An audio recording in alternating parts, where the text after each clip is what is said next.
I just figured we'd start with that one. The Pro Bowl is a joke. I mean, you can just open it up just like that. Like we don't even have to do the normal. Just start a radio. Daniel Gowris all over it. The Pro Bowl is a joke. It's a joke. It's a joke. Ladies and gentlemen, you are tuned into the Hump Day Hotline. Brought to you by the Market Dominator on the Buffalo Rumblings vidcast and podcast network. My name is Joe Miller, and I am one of the hosts of the Hump Day Hotline, joined by my great friend, one of my besties in the entire world, JSpencetheKing. J. Spence, it's Hump Day. It's Hump Day. It's Hump Day. We need to get over today because I'm not happy. I am not happy. Like this is not. I know I tweeted it earlier, so you would think that my whole energy would by now have like died down and I would be okay.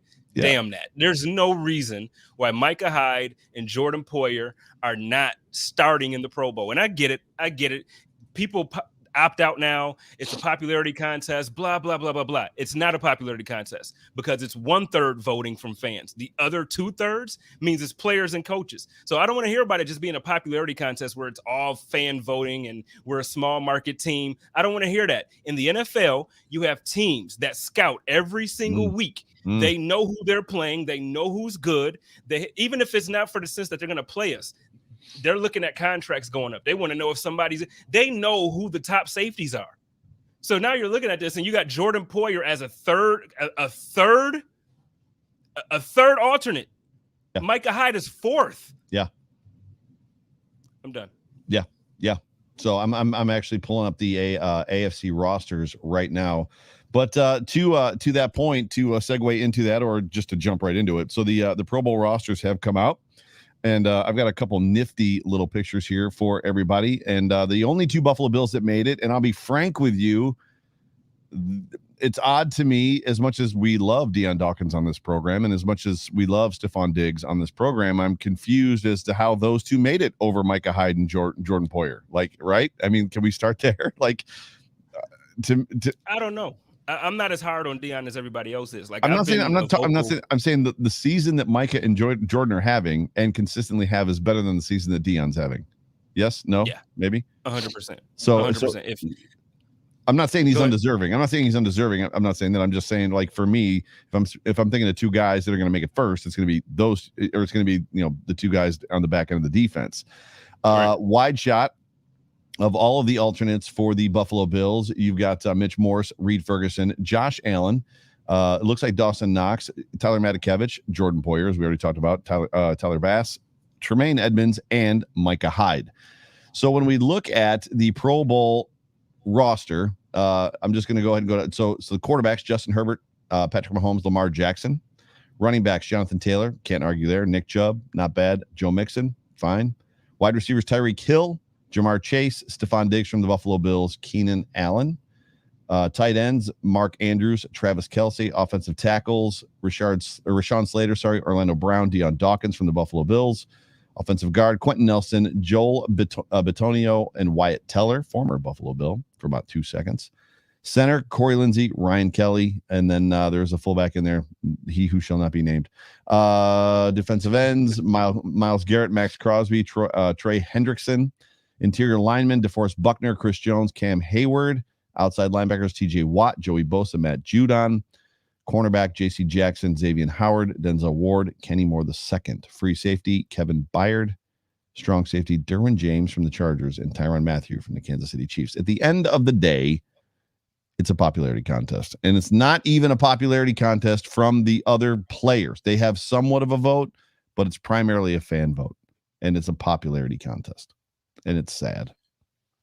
But no, I disagree, because it's the fan vote is 1/3. So it's still weighted the same for the coaches and the players. That's why I was so upset at the beginning, where I'm like, no, like it's a clear snub. I don't care if the fans don't vote for him or not. You still have 2/3 of this whole pie that should have recognized the fact that Jordan Poyer and Micah Hyde are the best damn safety tandem in the league. Yeah. Josh Allen, look, people can be mad about this and we can argue about it if you want to. I can't argue about the three quarterbacks that are there. No, I can't. No. And I know Mahomes hasn't been a great year for Patrick Mahomes. I mean, Lamar's it's not played great well for his standards. Lamar's played great. Well. Justin Herbert's played well. I feel like Mahomes has played about as well as Allen has, right? I mean, I guess, but I feel like they also have their team in a little bit better of a position right now. And I feel like, so again, of course, I want Yeah. Josh there. I'm not Yeah. saying that Patrick Mahomes deserves to be there over Josh. What I'm saying is I can't be mad about that. Yeah. But on the defense, I damn sure can be mad that we have one of the top ranked defense. We have the third, depending on what stats and what website and all that stuff you're looking at. We got the first, second, or third best defense in the league. And you mean to tell me that we have no defensive players that Not got one. voted onto the team? None. This is the no-name defense, apparently. I got our first super chat.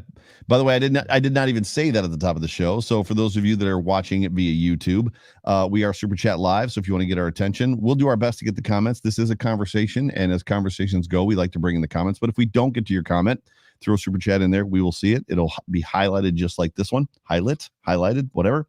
This one comes from Peyton, who I got the distinct honor and privilege to meet in Tampa. Peyton is a good dude, and he was wearing your t-shirt, which is really just made it all. Shout out to him. I got the picture. All the better. Hello, happy holidays and such. This will be my first riot. Can you let me know where I can obtain appropriate riding gear? Also, the look on Spence's face right now is priceless. I don't think y'all understand how upset I am about this. Like this isn't a game for me. This isn't entertainment. Like, I'm so serious that I'm so. The league is giving me a lot to be disappointed about this year. Agreed. Obviously, the referees is something that everybody can talk about. We can talk about, like, there's a lot that we can talk about. But come on, like, yeah. You have led the charge. You have been the sounding horn for Jordan Poyer. I mean, you went as far as even to make a T-shirt that has sold. Like, there's been units sold of that T-shirt, and it's on Twitter. Like, people are talking about, Jordan Poyer to the Pro Bowl or we riot. And here we are, third alternate, right? Mike is a fourth alternate. He's a third alternate. I honestly don't get it. He's had an incredible year. He's putting up stats. He's had picks. He's had picks that have mattered. So he's not even having garbage picks. He's had picks that have made a difference in football games. One of them was, showcased on the whole mic'd up by the Buffalo Bills. It was released by the NFL. I'm at a loss as far as that goes. Micah, him, I'm at a loss. I mean, it's been a pretty even keel across the entire team this season, as far as there hasn't been crazy standouts like Josh Allen, Stephon Diggs last year. However, if you're looking at standouts, for me, those two guys on the back end, Micah and Jordan. Those are the two guys that stand out. Absolutely. Especially now with Tre'Davious White being out. So, I mean, they haven't missed a beat in that backfield against the Buccaneers with Trey being gone, and that's largely due to Micah and Jordan, right? You have a safety tandem that can absolutely take over a game, and it doesn't matter if your all-pro cornerback is injured or not. Like, right. That's who Jordan Poyer and Micah Hyde are. Right. That's who they are. And I tell you what, I get it. This Pro Bowl snub is a thing now, but I promise you, if he does not make the all-pro team, I promise you, Peyton, I'm going to tell you exactly where to get the damn riot stuff, because it's going, I'm telling you, like, you have no idea. This is so frustrating, because the thing is, it's like, at what point, so what does Jordan have to do? Like, what does he have to do? Does he have to go and play for the Chiefs? Does he have to leave Buffalo and go play for the Chiefs? You got to wonder if that is part of it, if it has to do with the market that he's in. And that's sad that it's that way. I mean, you would think that the NFL, and I know what people are going to say, there's going to be realists out there, and we'll call them quote unquote realists. They're like, well, if it's not Dallas or LA, then nobody really pays attention. But the reality is the NFL is there's an entirety of the NFL. And if a great player plays on any team of the entirety of the NFL, they get press time, they get airtime, you see Josh Allen's picture on Good Morning Football and advertisements for the NFL Network. Like, these guys, their faces are seen. It probably has something to do with that, but it's unfortunate. The reality is there's only so many spots, and how many guys are playing better than him? Well, the league feels like 4 guys are playing better than those 2. Actually, there's more than that, because it's their third and fourth alternates. But I don't know, man. Only guy I can kind of like not be mad about is Byard. Like, Kevin Byard, sure. He's a stud all day, like, period. Stud. So I'm not mad about that. Honey Badger, no. I'm a fan of his, but he has not played well this year. And that's not a shot at him. That's not me dissing him. I love him. Yeah. He has not played up to Jordan Poyer or Micah Hyde stat. Like, it just has not happened. Correct. So it comes down to me. And this isn't even, you know how, like, sometimes, and I mean this with all respect to everybody, but it's like, you know how sometimes you'll get the fan that doesn't really like completely fully understand the game. So they're like, well, no, Jordan Poyer's not good because he missed a tackle. And it's like, okay, fine. But these are like the NFL players, the coaches. Like, how are we not recognizing one of the guys in your fraternity? Who's the best? Yeah, for sure. For sure. I'm gonna read this one to you from Joseph Hanover. Thank you for the super chat, dude. Appreciate you being a part of the show. I'm gonna read it to you and I'm gonna let you respond because I don't get it. guys, these are some tasty shoulder chips. Should we kind of be thankful here? Yeah. What does that mean? What are the shoulder chips? He means like they got chips on their shoulders. Okay, like got it's a it. big chip on their shoulder. I'm old. And the thing is, look, got it. I can't say that the guys are going to play harder because I feel like they play hard every week, which is the reason why they're ranked 1, 2, or 3, depending on what website you look at. Right. But the thing is, I just, at this point, I feel like the disrespect has to fuel them. It has to. And then I feel like the disrespect coupled with the disrespect about losing to the Patriots to a quarterback that only threw it 3 times, and the way people are talking about it as if the defense should be embarrassed. Right. You know what I mean? Like, I feel like at this point now, look, these last 3 games, we got to come out and punch people in the face. I think it's going to happen too. And the reason that I think it's going to happen is because I broke the Corey Bojorquez jersey out of retirement and it worked. What are you tuned into? He's still mad. So yeah, I think did I tell you last week I was going to break out the Corey Bojorquez jersey this weekend? I saw you posted. I didn't know if I told you. I didn't know if I told you off the air last week that I was going to do it. I was like, I'm down on my last straw. Like, I don't know what else to do. This is it. Like this is where superstition has got me. So even my daughter McKenna's like, you can't wear that jersey. My red Stephon Diggs can't wear it. My white Josh Allen can't wear it. Like, I can't wear any of the shirts that I normally wear. She's like, got to wear something different. I'm like, well, then it's Corey Bojorquez. She laughed at me, but it worked. So here we are. But let's move on from that and actually let's get to, or why don't we? Where does that Carolina Panthers game? And I don't have a fancy little ticker running at the bottom for the Carolina Panthers game. Where are you at as far as just final thoughts, final feelings on that football game, the Buffalo Bills versus the Panthers this past weekend? The thing is, so the Panthers have one of the top 10 defenses in the league. So I'm okay with what the offense did. I'm very proud to see what they were able to do against that defense. The running game, Devin, it still wasn't the most impressive run game. You know, like to average 3.9 yards a carry is not like, it's not one of those things that you're going to be like, okay, extend that dude. Right. But it was the best performance that we had this season from a running back on our team. So I feel like the team is kind of figuring out like, okay, we can't do the running backs by committee thing. We have to give a guy the ball and let him get into a rhythm. I'm happy about that. It's just the defense, man. Like, I'm not mad at the defense. Right. What I'm saying is like, I'm still on this Pro Bowl thing. Like it's the defense. Like, and I know it was Cam. I know he don't have an arm. I said last night on the Code of Conduct, like, Cam is so inaccurate now that he couldn't even throw an interception, you know, because there was a couple plays that was clearly supposed to be intercepted, but the ball was it was such a duck, you know, it just was bad. So, but dude, look at what the defense did to the Carolina Panthers. Yeah. I went as far as, before I read the ticker that I got rolling at the bottom for the people that are listening in podcast form, I went as far Sunday to, and believe the funny part is when I made this comment, you immediately flashed into my mind because I didn't want to say, I know you're a Cam fan and I didn't want to say something that was outlandish and ridiculous, but I felt weight behind what I said, which was at this point, you know, Cam he scares me of all the quarterbacks that are kind of in that backup semi-starter role. He scares me the most because he's such a big physical guy and he's a runner and he gives the Bills fits. So, but as a quarterback, as a throwing quarterback, he's flawed at this point. And I made the statement on my show, on the Overreaction Show, that at this point, you got to wonder if somebody like Kaepernick might be a better option than Cam as a starter. Kaepernick can throw the ball and still run the ball. I just don't know why I don't know why they're trotting him out there. Why did PJ Walker not take a single snap?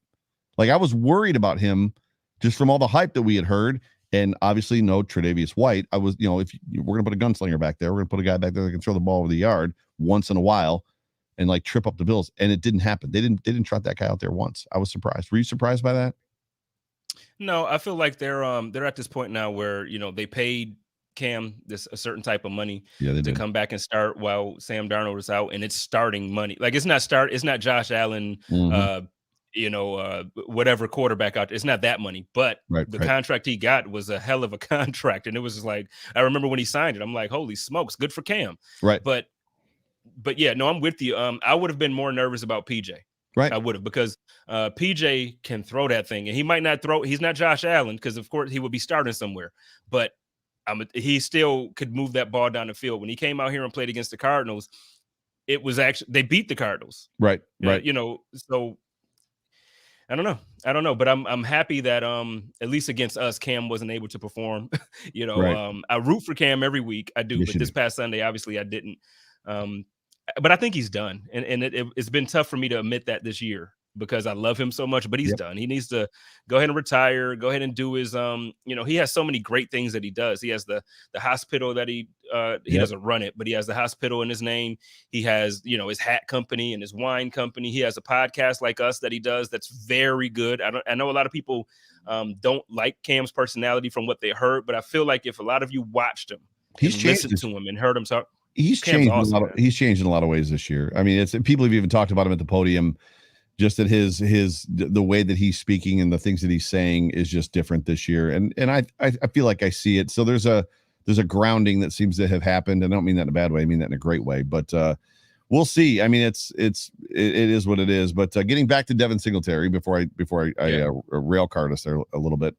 Devin Singletary has taken the obvious lead, in my opinion, in the backfield for the Buffalo Bills. We saw it against Carolina Panthers. We saw it a little bit against the Buccaneers in the last couple games. So you already kind of gave your feelings on that. I feel, I said this on the show too, the Bills have gone out of their way. And it's funny, I said that on the Fina show as well, and Fina kind of disagreed. I feel like the Bills have gone out of their way to pretty much tell Devin Singletary, well, you're kind of the guy, but not really. Like, since he's been here. So the first year he was here, he was a rookie, great, but he had flashes. They're playing Frank Gore in like meaningful 3rd and 4s, meaningful 3rd and 2s, and Frank Gore wasn't getting them, and they're still trotting him out there. They benched Singletary in a couple games. They draft Zach Moss, right? So Zach Moss, they bring him in, and like he's splitting. Devin Singletary, kind of similar thing, gets benched. He's not in there on critical plays. He gets some reps in the first half, doesn't see a lot of reps in the second half, and then this year they bring in Matt Breida. And like the same thing kind of happens, and now it's fine. And the dude just keeps showing up to work. Devin Singletary's like, you know what? I can't. It's the epitome of the press conference. I can't control that stuff. It's out of my ability to do anything about it other than performing when I'm on the field. And he is, without a doubt, the most consistent running back that's back there, whether it's because of the scheme they're running, the designs, or the play calls, or just talent. I think that's the way to go. I think that's the guy that should be playing the entire game. Now, he gives up a lot and this is a conversation worth having, in pass protection. Zach Moss is clearly the better pass protector over Devin Singletary, but I liked what I saw from him in the Carolina Panthers game. Now, clearly, we can argue about this, and it's been argued with me on Twitter all day today, to the point where I've started ignoring my phone and my mentions. They legitimately used the pass to set up the run in the Panthers game. That design of the run game was different than it has been all year this year. They were running off the pass, and it was being successful, which they have not done this year. They've been running kind of first. They did run 7 times, I think, on 2nd and long, and weren't successful on any of them. But I liked what I saw, whether it was, again, from the scheme, the philosophy, or if it was from Devin. But for all intents and purposes, I'm just looking for, kind of your thoughts on that too. Are we kind of good? Is he the guy at this point for the rest of this season? I feel like I'm gonna have an unpopular take here. I'm still pretty much like, I'm not a Devin Singletary RB1 guy. I still, all season, I've been saying Zach Moss. Of the 3 we have, he's the guy. That's what I'm saying. I'm not saying he's like, right. No, RB1, I know. I'm talking about those 3 lock guys. him up. That's not. Yeah, no. I'm talking about these 3 guys only. Yeah. I'm really, honestly, I'm still a Zach Moss guy, and I feel like, I know a lot of people feel like he doesn't have good vision and he doesn't hit holes properly or whatever. But the thing that I feel like, given the same opportunity as far as being the guy, give him 20 snaps and give him 20 handoffs and see what he does. I think it comes down to that rhythm. And when you're out there and you're only going to get 5 attempts, 7 attempts, you want to make the most out of every single time. And then you're scared to get benched. You're scared to. So I just feel like if you have a team that really just gives you that chance, from what I've seen from Zach Moss, you just mentioned the blocking that he does, the protection for Josh. I'm a Zach Moss guy, but I'm not going as far as saying that I'm not happy about Devin doing this. Like, so if it's Devin for the rest of the year, okay, let's get it. Like, Yep. I love Devin. I love Zach. I love Matt. Hell, let's get Antonio active. Like, I want all of them. I don't know why that's who I want. I don't know why that one hasn't been seen yet, because there's just an energy. I've talked about it a lot, even since last year, game 7, the 16th game, week 17 against the Dolphins. There's just an energy that he runs with that's different. There's a force that he runs with that's different. I don't know why we have not seen Antonio Williams yet this season. For me, it's tough because I think there's a recency bias. I think you go 3 games with Zach Moss being scratched, and the run game is still kind of in that 2.2 to 3.1 yards per carry. It's like, I like Zach Moss. Let's get him in there. And then he gets in there and you're like, oh, I remember this now. But again, I've said this too. I don't know that it's the backs. I think the line is a big part of it. I think the scheme and the philosophy is a big part of it. I think situationally it's a big part of it. So you can read that. My man, Buddy B, Brian Bauer says, nah, Jay Spence, Zach Moss has proven he doesn't know how to read blocks and the way defenders are attacking and pursuing. He has zero vision. The film does not lie. I'm going to just tell you, I think it does. Because if you watch the film, you have to watch it from every angle. Don't just watch it from one thing and be like, yo, he missed that hole. The thing is, you have to understand the different type of backs that we have. This is not shady. This is not even Devin. Devin can sometimes bounce it outside, and he doesn't have that breakaway speed, but he's elusive, and he has like he can make people miss in a phone booth. But when it comes to Zach Moss, first of all, he's coming off of an injury, an ankle injury. I don't know if it was a broken foot or I don't know exactly what it was, but we have to keep that in mind. So I feel like when he's on the field, he understands, like, okay, if I try to bounce it outside, that's not going to happen.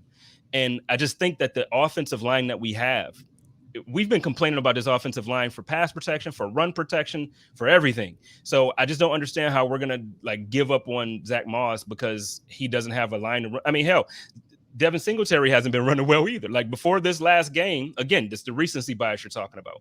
Before this last game, Devin Singletary's best game was not that. Like, it was the Miami game, and he had the one long run. That's the only reason it was his best game. So no, I'm still a Zach Moss guy. It'll be interesting to see how it plays out for the remainder of the season.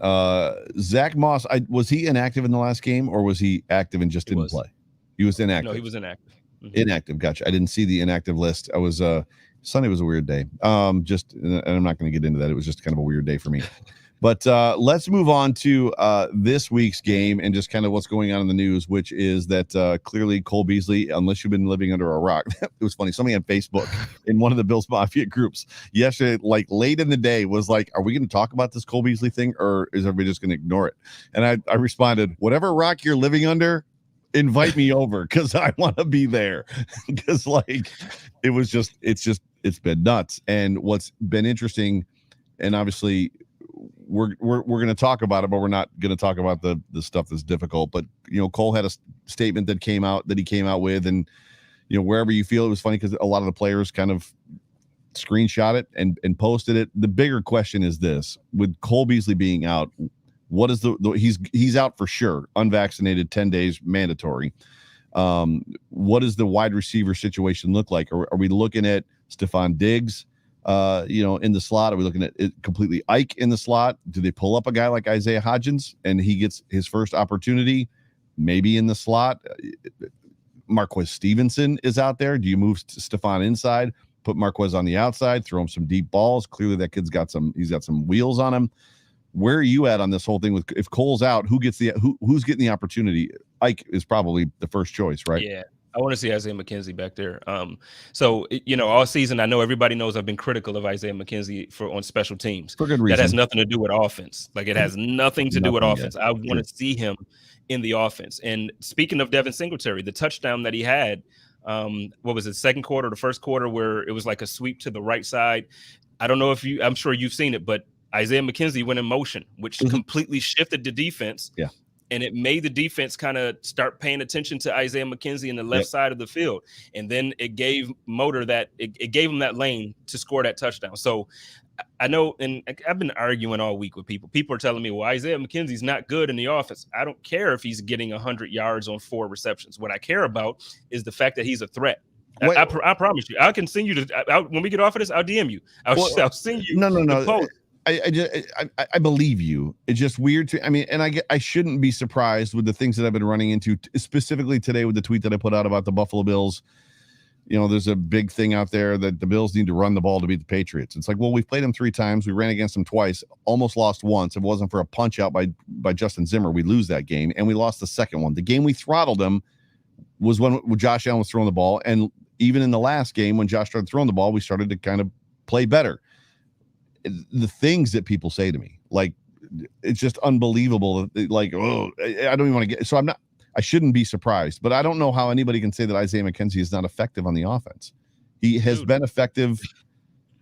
Ever since he's been on a team. Ever since he's been on a team, he's effective in the offense. Last season, and I've been talking about this, he's been the most effective offensive player outside of Stephon Diggs last year. And I know we love Gabriel Davis, and he had the 8 touchdowns or 7 touchdowns. He was. But what I'm telling you about Isaiah McKenzie was that he was special in the offense. He was everything. He was that Swiss Army knife. He could line up in the backfield and run forward. He could, run a screen. He's doing the jet sweeps. He does everything. Yeah. And when he's out there, whether he catches the ball or not, whether he's being targeted or not, the defense knows that he's there because last season he ate teams up. I want him on the field. And I think in the slot, Isaiah McKenzie, look, now there's been a lot of conversations I've been seeing too about moving on after the season from Cole Beasley because of age. And this isn't just from today. This has been like throughout the season. Like, okay, well, Cole is getting older. He's breaking down. We got to get younger and blah, blah, blah. I would love to extend Isaiah McKenzie as our slot receiver. I don't feel like we have to go out and draft. I don't feel like we have to sign a big free agent. I think Isaiah McKenzie in this offense is money. So that's where I'm at. No, I agree. And it's funny because the times when Isaiah McKenzie hasn't been money, to use your word, has been the times when the Bills have just refused to give him the football. They stopped running jet sweeps. They stopped incorporating him in the offense.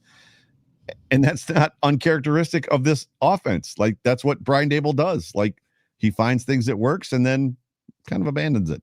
We're not going to do that anymore. And you talk about the red zone. Like, that's why we are falling off in the red zone for 2 reasons. We're not using Isaiah McKenzie, and we're not doing jet sweeps with Josh. Those don't, not jet sweeps, but quarterback sweeps. Yeah, quarterback draws, whatever, design runs from him, or quarterback sweeps. Yes, you use your best weapons in the red zone.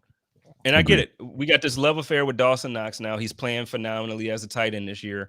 I'm with it. I'm not saying take anything away from Dawson. What I am saying is, though, we know what works. And Josh Allen in the red zone works. Isaiah McKenzie in the red zone works. My man Buddy B with the super chat says the fact that Daboll hasn't been using Isaiah McKenzie on the offense makes absolutely no sense. He's a legit threat to the defense and that they have to account for. And that's the truth. Every time he's on the field. Get that man a show. Why does he not have a show? Get him a show. I keep telling him, man. He was on the code of conduct and held it down, but he got to do his thing. He got to do it. No, but he's absolutely right. I didn't mean to cut you off. I love me some Brown. No, you're good. You're good.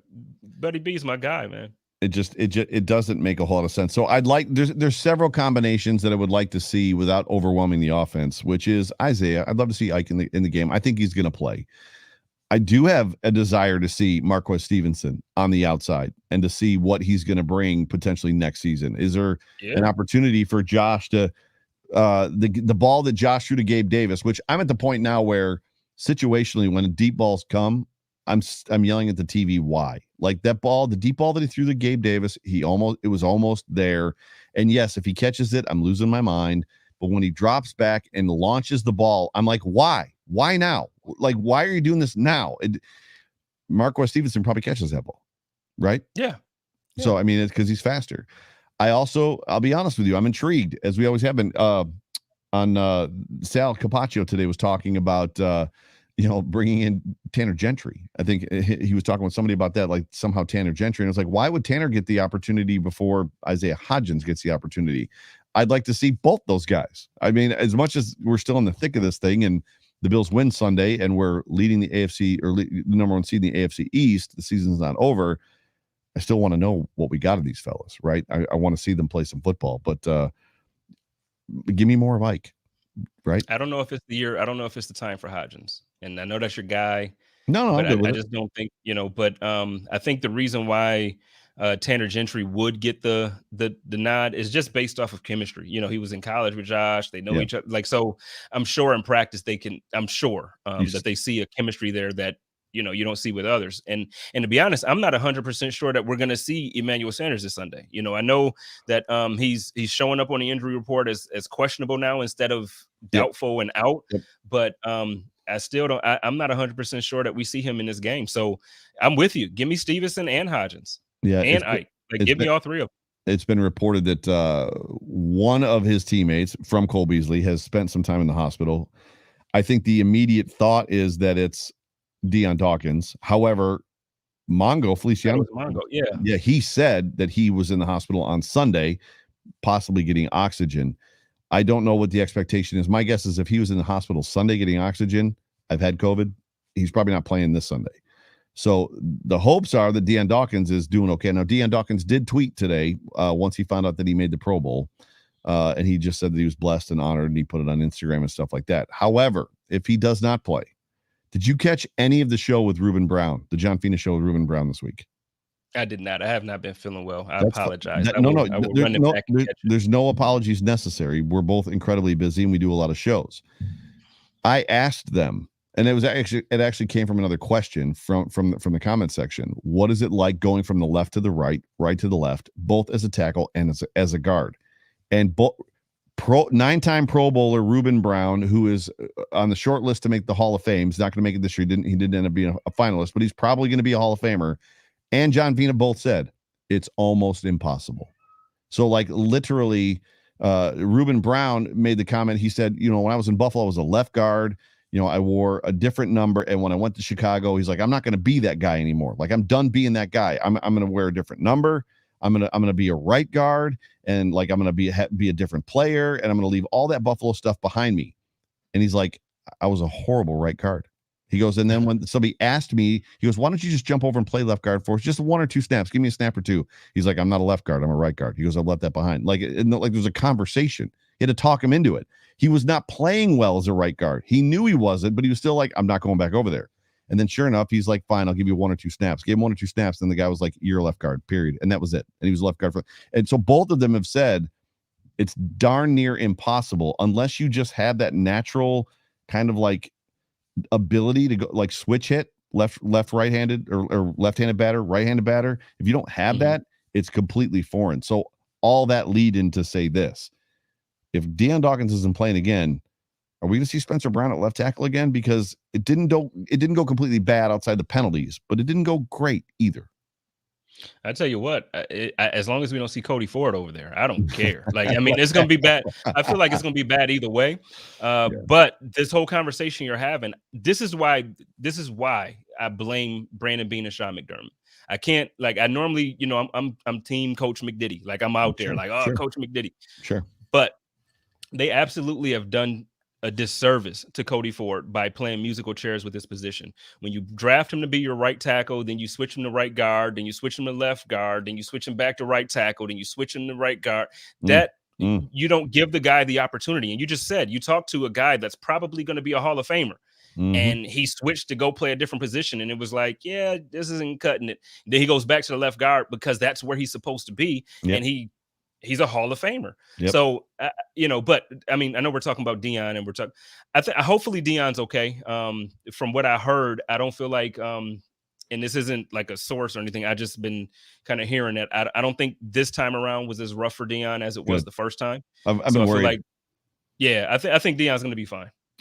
So we know a lot of the same people. You know more people than I do, but I've been giving space. I haven't even reached out to ask, because of this stupid show, I can't be a friend and like a person that says, I just want to know how I need to be praying. Like I can't, because it sounds like I'm looking for information. Like you're fishing. When the reality is I'm concerned. And then when Cole Beasley puts out one of my dudes that's got COVID was in the hospital this weekend, I'm like, oh crap. Like, is it bad? Yeah. Like, so I'm immediately nervous. But I just don't know what they're going to do on that offensive line. I don't know. Does anybody know? Has Darrell Williams played left tackle well? And why is Ryan Bates not the answer? I get and I understand that John Feliciano is the backup center. He's your first choice if Mitch Morse goes down. However, if Ryan Bates is that guy, the dude never comes off the bench. He never comes off the bench and plays because they're scared to death to get this guy hurt. It seems to me he's the best option to play left tackle because he's played it.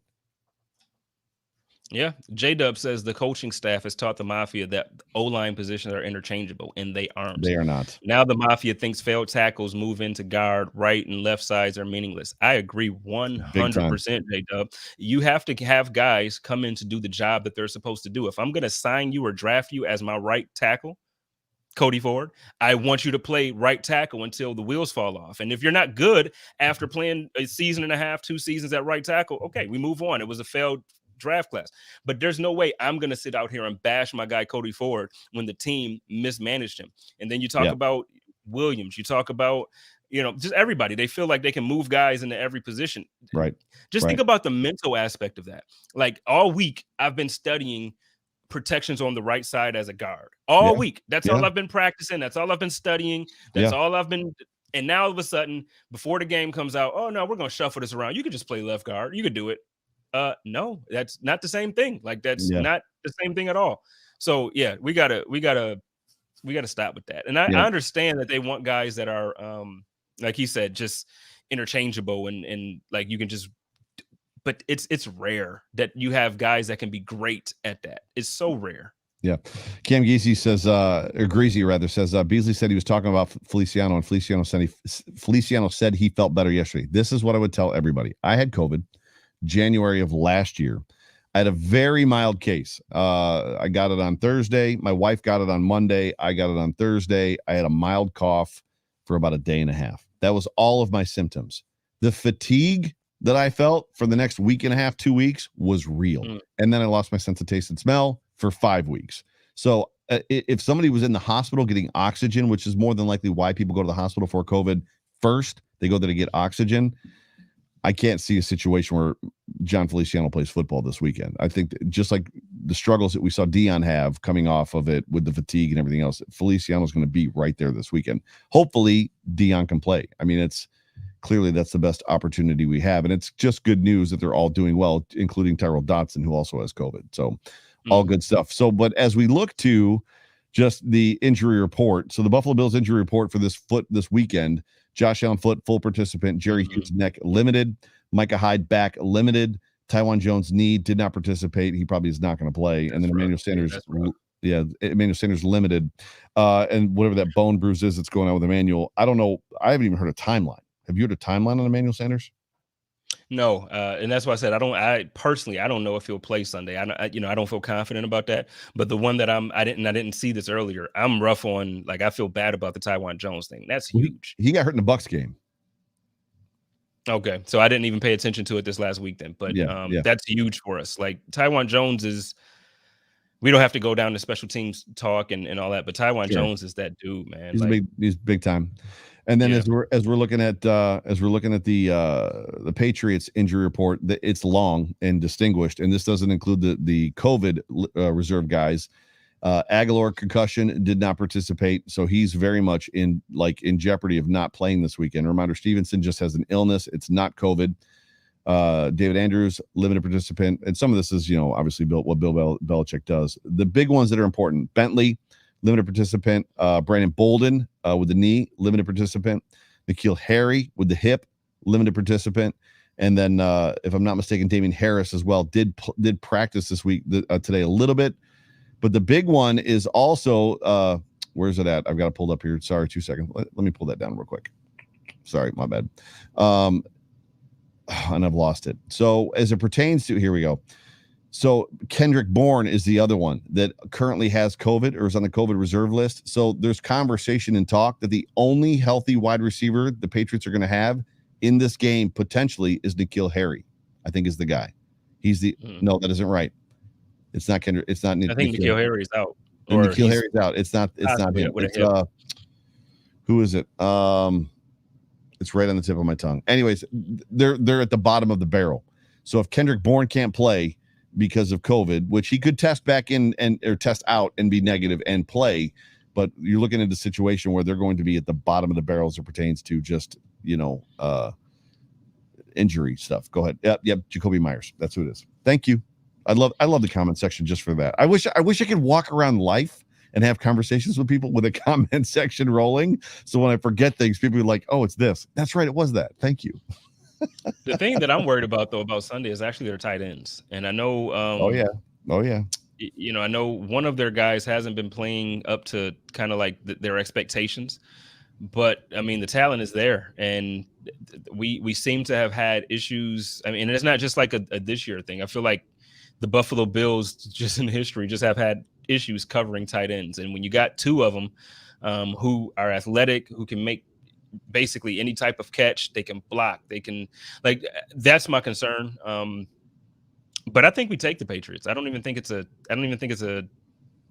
I'm not worried. I wasn't worried the last time, but the weather, it took. It's not an excuse, but the weather took away our strength. Like Josh Allen is our strength, and it took him out of the game because, he had a couple of throws that we feel like he should have. Like the Stephon Diggs it hit him in the arm. It took that away, but I'm not worried about it. Mac Jones. Come on, man. Come on. So what are we looking at if it makes its way around? And I put a tweet out on Twitter that caught fire a little bit. And some people agreed with it. Most people agreed with it, and some people didn't. Just that if the Cole Beasley thing happens and the Bills lose this weekend, and if it makes its way around the locker room, so a couple other wide receivers go out, close contacts, whatever. I just try to put the Bills Mafia in a situation of realizing that if the Bills lose this football game and miss the playoffs or miss the 1 seed in the AFC East, that this chain of events was set in motion a long time ago. It's not because of this one game, regardless of the fact that this is a big game. So I guess the question is how nervous are we supposed to be? Are we going to be waiting for that final shoe to drop up until Sunday game time, right? Who is next? Because it's not just us. The freaking Chiefs put 7 people. It's the Chiefs put 7 guys, including Tyreek Hill, on the COVID reserve list today. It's like, and obviously, like I posted this morning, at some point it's forget about your fantasy team. But it's like, that's kind of when I get my updates a lot of times when I go in to update my team and all that stuff. And I looked at my team this morning because I made the playoffs and I looked at my team. Half of my team is on the COVID list. And it was like, holy smokes, I'm really about to lose my fantasy. Like, I'm in the playoffs. I'm 1 game away from the championship, and I'm going to lose because all my team is out on COVID. So, hopefully Josh Allen and who I got Josh Allen and I got Aaron Rodgers. So we're in a dual flex league where you can have 2 quarterbacks. I need those guys to be healthy. Like, put Josh in the bubble. Like, don't let him do anything besides practice and eat. That's it. Yeah, it's yikes. Yeah. The sigh. It was just like, but yeah. Yikes. Yeah, man, it's rough. It's rough. It would be just par for the course, Billsy, right? For this season, to have the opportunity is staring them in the face to retake the lead in the division and take the AFC East 2 years in a row. It's right there because they're going to beat the Falcons. They're going to beat the Jets. Mitch Trubisky is going to beat the Falcons and the Jets if Josh Allen's not playing. Like, this is the game. This is basically where the Browns had the Raiders this past weekend on Monday night, right? The Browns were up 14-13. All they had to do was close the game out, and they're leading the AFC North, and they can't do it. They fold at the end. That's going to be a tough show for me if that happens. So because I'm with you, I have my full 100% expectation is that the Buffalo Bills win this football game, and they do it similar to the fashion that they did it in New England last year. I don't think this is going to be we're going to try to be balanced and go 50-50 and run the ball all the time. I think they're going to come out guns blazing.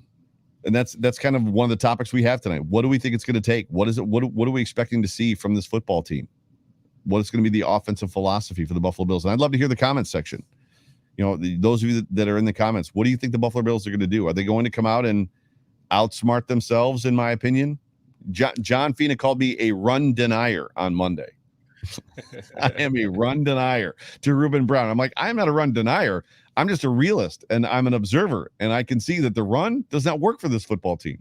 So if it doesn't work, why keep doing it? Because Ruben was like, you got to run the ball. You got to run the ball and run the ball some more. And I'm like, I didn't say nothing. I'm not going to push back on a dude that's going to the Hall of Fame. I was just like, all right. But I just don't. In fairness, though, and to your point, I feel like you were talking to two offensive linemen who Want to run the played ball. in an era, right? They played in an era where they like to run and punch people in the mouth, so they're gonna say that. I think for today's NFL, I think you need to feed Stephon Diggs. Agreed. I don't want to hear like he should have a game. He should have an absolute game. And if we don't, then yeah, the team is still on this. I want to balance thing, and I want to balance that, and I want to look, man. Use your studs, man. Like, what's the point of having a old school if you like a classic and you just gonna keep it in the garage, man? Put that thing in the show. The Let people Ferrari, see it. the Ferrari comment. What do you? I mean, are you at the point of even noticing it? Because to me, it's not even the elephant in the room. It's legitimately it's the glaring annoyance, frustration. Like it immediately takes me to 10. I go red when it's 2nd and 10, 2nd and 9, 2nd and 7, and they run the football. They did it 7 times. It wasn't successful once against the Panthers.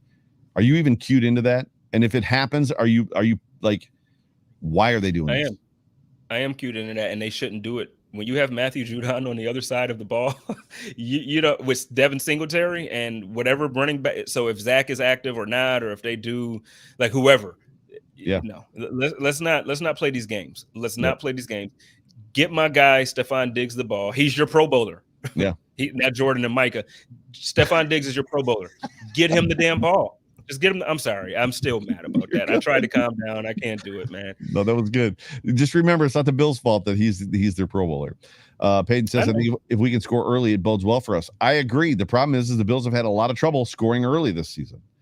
Renaissance Man, my guy, says, stop the run and the game is over. It's really simple. That brings up another great point. How do the Bills stop the run in this football game? Because last time they played, it was on the Jumbotron. They're going to run the ball, and the defense still couldn't stop it. Ramondre Stevenson comes in after Damian Harris gets hurt and is pounding off 6 yards of carry. The thing is, though, I'm not, and I think you and I had this mini debate about it before. I really wasn't even upset about the run defense in that game. You know, like I'm upset because we lost. But when the defense holds you to 14 points and you give up a long run touchdown like that, that's fair. You know, and like I'm not upset with the defense. Like 14 points. Like if you would have told me coming into this season, hey, when you play the Patriots, you're going to score 14 points. You would have taken that 10 times out of 10 because you would have assumed with Josh Allen, Stephon Diggs, Dawson Knox, Emmanuel Sanders, whoever else, like you would have assumed that with the offense that we have, we would score more than 10 points. You would assume that the philosophy on the philosophy on defense is we're not going to let them score. And the Bills have done a very good job of that this year. You would assume that the philosophy on offense is we're going to treat every game like a shootout. And the Bills don't. They treat every game like our defense is only going to let up 10 points. So we only got to score 13. Yeah. That's how that offense plays. So that's where I'm at. Like, I understand they gave up the 67-yarder, and I understand that at the end of the game, when you look at the stats, they averaged 5 yards a carry. Without that one play, they averaged 3.8 yards a carry. I'm not mad at the defense. I'm not mad at the running defense. Yeah, we give up big runs. It happens. Like, but guess what? At the end of the day, teams don't blow us. We had one game where we had a team that just like went crazy on us. Mm-hmm. One game. 2, if you want to include this Tampa. If you want to include the Tampa game, we had 2 teams that were able to score on us. Yeah. But we came back and it was a closer game. But if you're talking about defensively, we don't give up points. So I'm not mad. I don't care what they do. Like last year, it was more frustrating because we were giving up yards like crazy. Teams were scoring and Josh had to outscore. It was basically the old Peyton Manning thing where the defense wasn't doing their job and Peyton had to go out and score 40 every week to win. Yep. And Josh and the offense was doing that. Yep. Now the defense is holding teams to 14, 15 points a game. Yep. And you mean to tell me that we lost 6 games by one possession? Your defense is averaging, I believe it was like 16 points. I think it's 16.3 points per game. So 16 points a game. Yeah, if you can. Because the thing is, that's ridiculous to me. Like you can't tell me at the beginning of the season, if I said to everybody in the chat, everybody listening to this podcast and you know, on Spotify or Apple Music or wherever you're listening to it, if you're listening to this at the beginning of the season, if I were to tell you, yo, all season the Buffalo Bills are going to average on defense, only giving up 16 points a game, and you know that Josh Allen is that dude, you know that Stephon Diggs is that dude, you know that we got whoever we brought in, Emmanuel Sanders, and you know that Dawson Knox is going to do his thing when he get the ball. Everybody and their mama would have been like, hell yeah, give me that twice and on Sunday. That's exactly right. So the Patriots they're leading the league now at 16.2, and the Bills are second, tied with the Broncos at 17.4. So that's 17 points a game in today's NFL. But at one point the Bills were 11. Like week 6 or week 7, the Bills were at 11 points per game. 11, which is crazy. So I don't know. It's just an argument that I get tired of having, because I feel like people always go to like with a run defense they gave up, like, and I got into a friendly debate with my man Pat Moran about it too, because he's like, well, I don't know, like I love Pat. Pat's my guy, but we got into a friendly debate about it because he's like, well, I don't know how you're going to say the defense is that good if they're giving up 60-yard touchdown runs. Well, guess what? They're only giving up 40. If you give up, so would you rather them give up a 60-yard touchdown run or a 60-yard touchdown pass? To me, it doesn't freaking matter. It's a touchdown. I think the problem, I track with exactly what you're saying. The problem is the rarity of a 50+ yard touchdown run in the NFL, in today's NFL. It does not happen often. Deep passes, bombs happen a lot. And the Bills have given up, 4 or 5 very long runs. It's a problem. It's a very, how many very long passes have we given up? I don't think it hasn't been 5. So my point is, it just flip-flopped for us this year. Normally, every team in the NFL kind of makes you wonder, against a high-powered offense. Kind of makes you wonder if 2 guys should have gone to the Pro Bowl. That's what I'm saying. It flip-flopped this year. You have teams. Every team in the NFL is giving up big plays in the air because that's what the league is built for now. The quarterbacks and these receivers are doing dynamic things every single week. Yes. And then when you come against and play against the Buffalo Bills, guess what? It don't happen. So because we sell out to the pass and we're making sure y'all not doing this on us, we give up big runs. And guess what? I'm okay with the big run. Why am I okay with the big run? Because we're only giving up 17 points a game. I'd be okay with the big. Go ahead. When you have Josh Allen, I'm cool. I love the rant. You're going to say what I'm going to say. I agree with you 100%. If the Bills were still playing like we've got to score 30 to win, and they're not playing that way on offense. But that was the expectation coming into the season. And that's why I said, if at the beginning of the season, if I would have said to you, Joe, 17 points a game all season, the defense is going to give up 17. You would have been like, yep, 100%. We all would have been excited. I would have bought my plane ticket for February to be in Buffalo for the parade. Like it would have already happened. Super Bowl. Yep. And I've said it 100 times. I had the privilege of being on, and I think it's going to drop tonight. I was on the Rock Power Report with Drew and Chris yesterday. Nice. We recorded yesterday. And I've said it on 100 shows. I don't understand why the chips were in the middle of the table offensively last year. I've said it on this show with you, and they're not this year. And McDermott came out and said against, I think it was either the Colts or the Patriots, Brian Daboll and I are on the same page now about the offense. And as much as everybody's like, oh, that's great, that was not great to me, because I need to know what the page is. And I need to know whose page it is. Who's the conservative one? Who's the aggressive one? And what is the page? Like, I need more information, because that offense is equipped to be much better than it is. Must cut out guys. Oh, that's my sister leaving. See you, Jamie. Merry Christmas. Love you. Merry Christmas. Love you. Merry Christmas. But we could probably rant on this forever. Let's do this. Let's transition to game predictions. It's scrolling at the bottom. So for those of you that are in the comment section, this is the Hump Day Hotline. You are watching it on the Buffalo Rumblings Vidcast Network. You're listening to it on Thursday or Friday on the Buffalo Rumblings Podcast Network. It's brought to you by the Market Dominator. And while the people in the comment section, are giving us their game predictions for this Sunday's game against the New England Patriots, as well as a Josh Allen stat line, and Jay Spence is coming up with his own, because we don't do this much anymore, I'm going to do the read for our guy, John Spascheck. So the market dominator. So as you all know and have heard, and if you've watched the show before, and if you have not or listened, or if you listen to the Overreaction post-game show, John Spascheck and his team, the Market Dominator team, are real estate. They're real estate agents that work here in Western New York. They can help you anywhere in the country. However, they work for Keller Williams, and Keller Williams Realty is the largest real estate brokerage in the entire country. And John considers himself a life transition specialist. And what that means is he's just there to help you when transition happens. So a lot of times it's not about moving from Hamburg to Orchard Park or Orchard Park to Williamsville.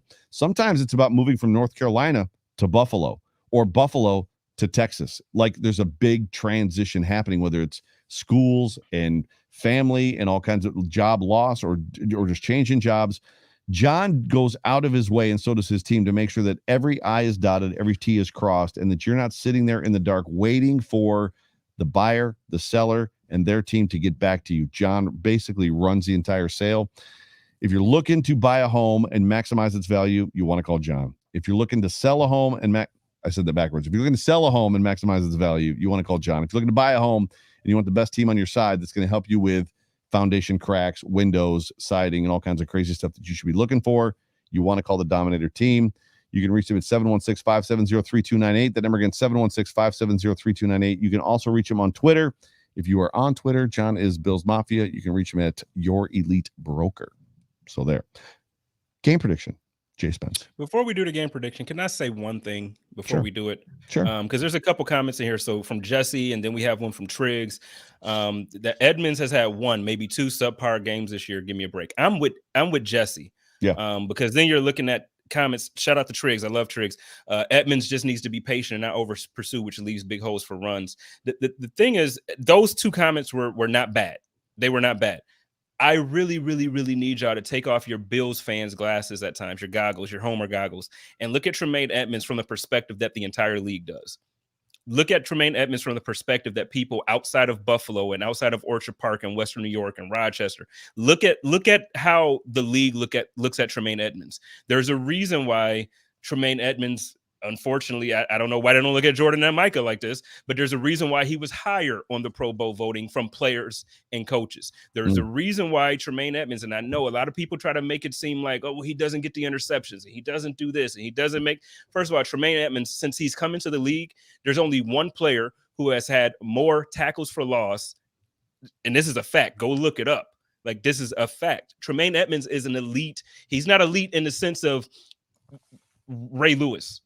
Brian I feel Urlacher. like the issue, Brian Urlacher, I feel like the issue with a lot of times with Bills fans is like, and not just Bills fans, around the league, fans in general, when teams draft their guy, it's like, oh, this is the next greatest Hall of Fame player. His entire career is going to be wonderful. Tremaine Edmonds has done exactly what the team has asked him to do. Yeah. There's so many plays during the game that he doesn't get credit for, but the reason that the play has switched completely is because of Tremaine Edmonds. Right. Quarterbacks do not want to throw over the middle of the field, not because they're scared he's going to intercept it, but because he's so damn long and his reach is like, it's insane. And we saw the tip pass Sunday from Cam. We saw, like, y'all got to lighten up on my guy Tremaine. Like, and I know all season, and I've actually relaxed on him. I've relaxed over the last few weeks. I'm telling y'all though, Tremaine Edmonds is that dude, and y'all really, I will hate Buffalo if y'all run Tremaine Edmonds out of Buffalo. I promise you, I will. I'm not going to leave my team, but it's going to be real hard for me to claim Bills Mafia if y'all run another very good player out of Buffalo. Let's go ahead with this. There's a certain content creator, and you actually posted it in the group chat with Yumi and Bruce just a comment that was made, and I responded to it, and I was like, how long are you going to treat Tremaine Edmonds like he signed a mega deal? Because that's literally how he's treated. Like, there's one guy that goes after Tremaine like he's making $25 million a year for the next 5 years. And it's like, the dude's on his rookie contract. He hasn't signed any mega deal yet. Why don't you give him some slack? Like, cut him, like, give him some rope. Like, what are you, like, why are you so obsessed with the situation? But it is what it is. Guess what I've seen from him, and I might be in the minority based on everything I see, I'm willing to give him his contract, extend him. They picked up his 5th-year option, extend him. Like, tell me this, and then we can move on, because I know we got to do the game predictions and we got to get out of here. If we get rid of Tremaine Edmonds, who are we going to replace him with? That's better. That's better. Tell me one. I don't even know. I don't have an answer to that question, simply due to the fact that it comes back to the amount of times that I hear and read. So I hear on the radio, I hear on these shows, I hear people say, and then I read on Twitter and I read on Facebook, you know, maybe we need to move Tremaine Edmonds to the outside and put somebody else on the inside. And it's like, what the hell are you talking about? There is no inside. We run a nickel 4-2. Milano and Tremaine Edmonds do the same thing. The difference is Tremaine Edmonds calls the plays. Milano and Edmonds basically do the same exact thing. They're just different body types, different playing styles. They might have a couple different assignments, but for all intents and purposes, they have the same position. There is no inside guy. So, and I love Matt Milano. And I love you. Correct. How can you not? And the reality is Matt Milano is clean a lot of times because of Tremaine Edmonds, because they're more worried about 49. Watch 49, which leaves 58 open to kind of wreak havoc and do what 58 wants to do. So I don't know that you're going to find somebody better. So, right. So again, we're saying get rid of Tremaine or move on from Tremaine. Don't extend Tremaine. Who's going to be better? Because then what you're going to do is you're going to bring somebody in, and when they come in, he's not going to be anything close to what Tremaine was, and this is going to be disappointing. This is it. Cam Greasy says that people want to see Edmonds at an outside linebacker in a 3-4, and guess what? Not only do we run a nickel 4-2, which isn't a traditional 4-3, we are not a hybrid 3-4 team at all. We are not a hybrid. We are not a hybrid team. We never run a 3-4. So he's never going to. We have no. He's never going to be a stand-up linebacker on the outside. It's never, ever gonna happen. So just let it go. Let it go. Let it go. We get gashed. We get gashed with 4 guys on the line. Like we're getting gashed in the run game with 4 guys on the line, with Star and Ed on the line. For sure. And you want to take one of those guys off and have a more athletic person to run after the guy? No. We need to stop the run. To keep, I don't know. All right, so game predictions and Josh on stat line. We've got one game prediction so far, and it's Pats 26, Bills 13. And he says he hopes he's wrong. What do you have, Jay Spence? What do you got for a game prediction? I think the Buffalo Bills are going to win this comfortably, man. I'm not to the point where I feel like they're going to score 55 points or nothing like that, but I think it's going to be like a 35-20. I like that score. I just want to see a situation. I want to see the Buffalo Bills just continue the eroding of the hype train that is Mac Jones. Like, I'm done with the MJ10. Like, I don't need to see any more MJ10. I don't need to hear about any more MJ10. I don't need to see MJ10 wince like a little girl anytime a defensive player is around him and he gets that weird like face. Is that that's his nickname, MJ10? He just recently trademarked MJ10. So yeah. That's lame. That's lame. Well, it's because of TB12 is why he did it. So he did it. I understand. It's just lame. So I just want to see that, but I don't know what the score is going to be. I like your score, 30. I don't know about 7 touchdowns, maybe 31-21 or something like that, or 31-17. Dawn says 29-17 Bills. I like that. Cam Greasy says 24-20 Bills. Allen with 295, 3 passing touchdowns and a rushing touchdown. I hope so because I'm in the playoffs and Josh Allen is my quarterback, so I hope that happens.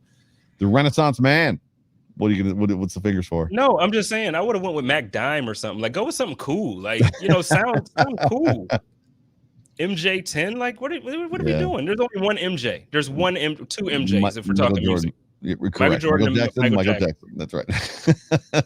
Exactly right. Renaissance man, 31-20 Bills. Josh Allen 25-36, 296 and 2 touchdowns. Paid in plays.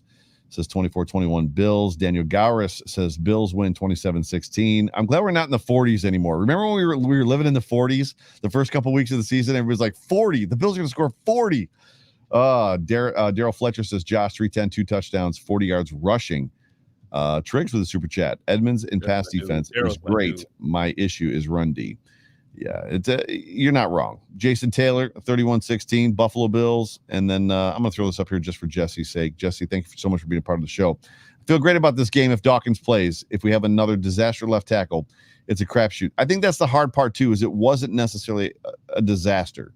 He had 5 penalties, which was a problem, but he played okay. It just, if he plays against Matthew Judon, it might be a problem. Wait a minute. We got to block somebody immediately. We have to block somebody immediately. Like, what? The disrespect to Michael Jackson? Michael, I wish I was as good as Prince Jackson. Shout out to Jason Taylor. I'm just joking. No blocking. But come on. You got to relax. You got to relax. That's tough because Prince is a legend, too. He's not Michael G. He's not MJ, but Prince is otherworld as well. So, yeah. I feel like Prince is a legend as a musician. Like, he has records, but Mike's records were by far bigger. Oh yeah, for sure. But Prince also was done being gamed by the system. So he got to the point where he bought all the rights to his own stuff and started releasing stuff independently. And when you don't have the backing of distribution, you can't sell millions of records. It just is what it is. And you don't get radio play. Triggs, we're gonna wrap it up with this. Allen 3 TDs, 358 yards, 1 rushing touchdown. But This is fun, Don is dude. breaking my heart too. Don just broke my heart too. She said Prince above MJ. I got to get out of here, man. Let's end this out, man. Like y'all breaking my heart. I got to go and listen to some Michael Jackson. I'm gonna go do it. Can we just realize you can't go wrong with either? No, you can go wrong with Prince over Michael. You're wrong with Prince over Michael, man. I didn't say Prince over Michael. I said you can't go wrong with either. No, so I went to a Prince concert, and I know this is not what everybody's here for, but I went to a Prince concert in Detroit, and it was probably the best concert that I've ever been to. He legitimately was on stage for 4.5 hours. Wow. The first half of the concert, he basically played every instrument on stage, every single instrument on stage, and performed. The second half of the show, he just took requests, and he was even singing songs that wasn't even his. Like it was just an amazing thing. But we gonna have to put some respect on Mike's name. Like Mike Jackson is that dude. The most iconic moment, and I'm a musician, and I am a former recording artist. I have a lot of love for music. I love music all across the board. So I'm not a fan of one genre or two. I'm a fan of all of it. The most iconic moment ever is Prince singing "Purple Rain" in the rain. It's just like that's something that now that he's dead, you watch that back and you're almost like wiping tears from your eyes. Like, oh my gosh, I can't believe this is happening right now.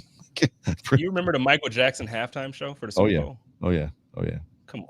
Man. Mike would jump up. He would be at his concerts and would jump up and not move for 5 minutes, and people would be passing out. Like, come on, man. Yeah, but that's Mike is that. But that's not talent. That's not a good song. They fell in love with him because of the talent. Like Off the Wall isn't even his biggest selling album, but it's better than Thriller, and Thriller's amazing. I had a Michael Jackson scrapbook up until about the 10th grade. So yeah, ninth grade. So I was a big Jackson fan, so for sure. Ladies and gentlemen, you've been tuned in to the Hump Day Hotline brought to you by the Market Dominator on the Buffalo Rumblings vidcast and podcast network. It's been exciting having you. It's Christmas time. It is. Trigg says getting one in under the wire. Comparing Prince to MJ is like Marino to Brady. And guess what? I take Marino. No, so I don't know who he's saying. I hate them both. I don't know.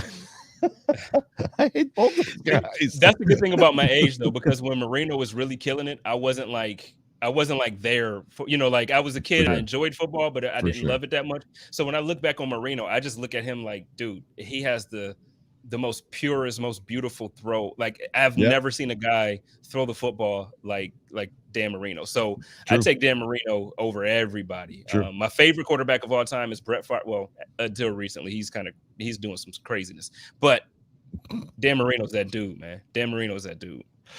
Good stuff. Anyways, Hump Day Hotline, Market Dominator, Buffalo Rumblings. My name is Joe Miller. I'm the host of the show, along with my co-host, JSpencetheKing. You can find us both on Twitter. Our handles are right there. Joe Miller Wired at JSpencetheKing. But it's Christmas, bro. So give me one thing you're thankful for this Christmas, and then I'll give you one thing I'm thankful for, and then we'll get out of here. You know what? I'm to be honest, this is gonna sound real cheesy, but it's the honest God truth. I'm grateful for like Buffalo Rumblings and all the shows that we do, and then all the people. I feel like we have a family. Like I know there's some weeks where a bunch of people jump in the chat and it's more than others, but I feel like we have a core set of people that are with us every single week. They're with me on the code of conduct, or with me Saturday, or they're with you Saturday. And I just feel like, I look forward to speaking to my family every week. So I'm super grateful for everything that has happened this year. I'm not as happy about the Bills record, but I'm grateful for that too. It's been a good year for content.